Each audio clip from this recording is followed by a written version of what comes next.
ที่7 มีนาคม 68 วัดฝายหินนะครับ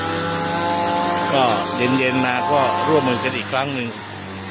ในการทำความสะอาดบริเวณวัดครับใบไม้ก็ร่วงเหลือเกิน